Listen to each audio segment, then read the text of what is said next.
The new Resident Evil has been announced, shown at E3, and you've played the demo and it looks promising. Today on GameRanks, here's how Capcom plans to change everything with Resident Evil 7.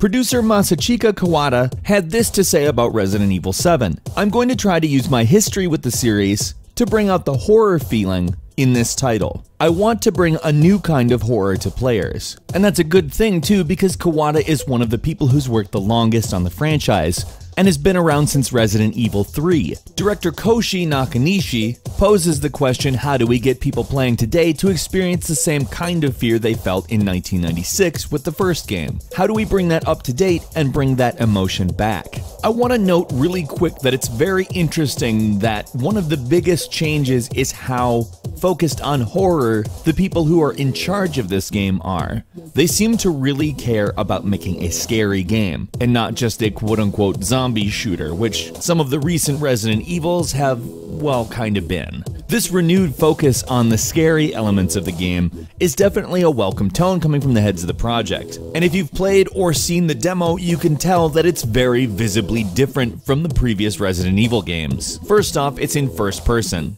Both Kawada and Nakanishi wanted to design the game so that players can experience horror in the most direct, visceral way possible. In fact, literally putting the player in the position of seeing what the character sees. In my opinion, this also emphasizes the shift to much more horror as opposed to survival horror, which are different genres. Horror being designed more to scare you, and survival horror creating a scenario you can get out of and rewarding you for doing so. A horror game has much more propensity to lean towards tragedy, which we very well could see. Not much of the story has been revealed, so who really knows, but it is set years after the events of Resident Evil 6, so in that respect it's not a reboot, as it isn't throwing away the story. The continuity is still intact, so the events that we've been through in the Resident Evil series are still things that happened in the world. But the perspective isn't the only thing that's changed, the engine has as well. Since Capcom is going for such a different feel, they've gone with a different engine, as opposed to keeping the one that they powered Resident Evil 6 and Dragon's Dogma with, designing it from the ground up for new-gen platforms, and no plans whatsoever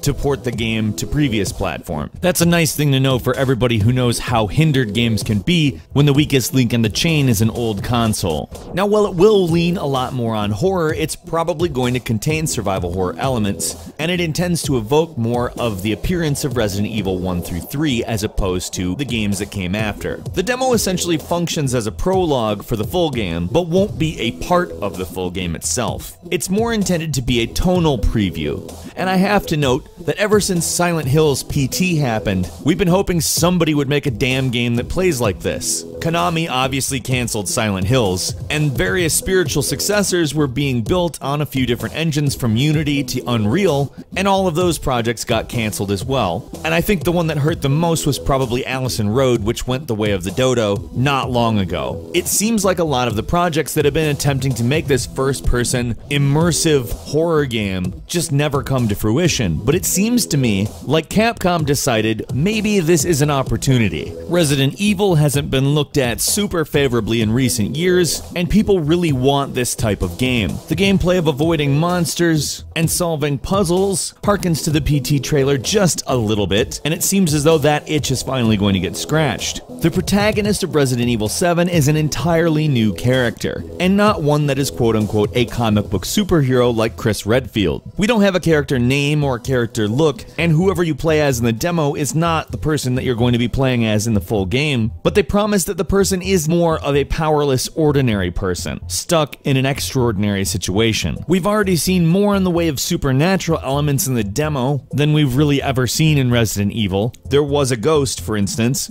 but the game is not intended to be a ghost story. Similar to the very first Resident Evil, the original game, Resident Evil 7 will take place in a derelict plantation mansion. The global scale terror of Resident Evil 6 will be brought down to a more intimate, personal scale, leading me to believe that there's a possibility what happened in Resident Evil 6 has pretty much taken care of itself. The world isn't in a state of panic anymore, perhaps thinking that these threats will be over for good. It is a few years after it, so maybe everybody everybody thinks it's just calmed down. As we know, that's not going to be the case, and being Resident Evil is generally a zombie game, there's definitely going to be something involving zombies at this mansion, but who really knows what it could be? Could it be the Umbrella Corporation starting back up? Could it be another parasite? Could it be something different altogether? I don't know. But again, being the game takes place in one specific mansion, it will harken back very much to Resident Evil 1, and the sort of what the hell is going on discovery style of story, where we learn about the world as we deal with something that we didn't quite expect or know how to deal with. And I think that will probably play into the style of gameplay in that they've said that players will have to deal with a limited supply cache, implying that there's going to be some kind of resource management in the game, probably rudimentary, but you never know, it could be more BioShock, it could be more BioShock Infinite, or it could be more System Shock, who knows? But it's not going to be run and gun style gameplay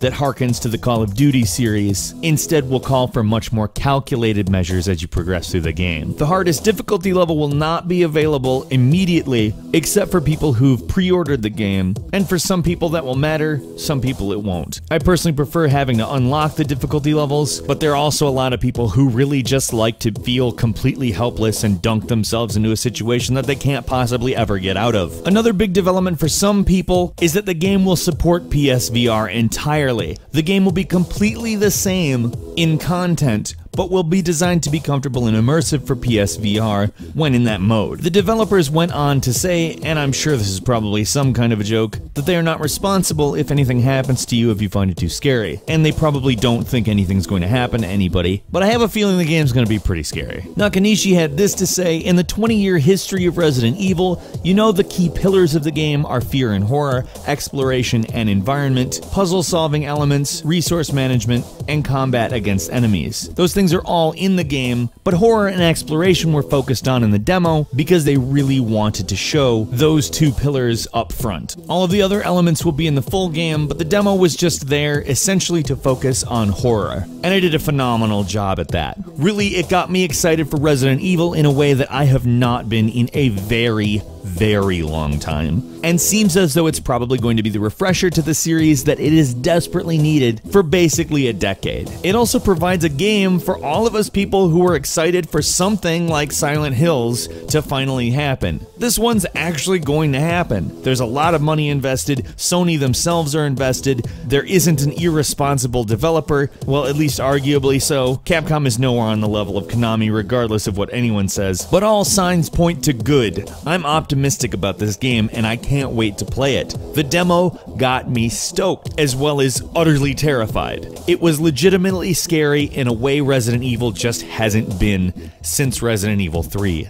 Are you looking forward to Resident Evil 7? Let's talk about it in the comments. If you enjoyed this video, please click the like button, and if you're not subscribed, now is a great time to do so. We upload brand new videos every single day of the week, and the best way to see them first is, of course, a subscription. As always, we thank you so much for watching this video. I'm Falcon. You can follow me on Twitter @FalconTheHero, and we will see you next time right here on GameRanks.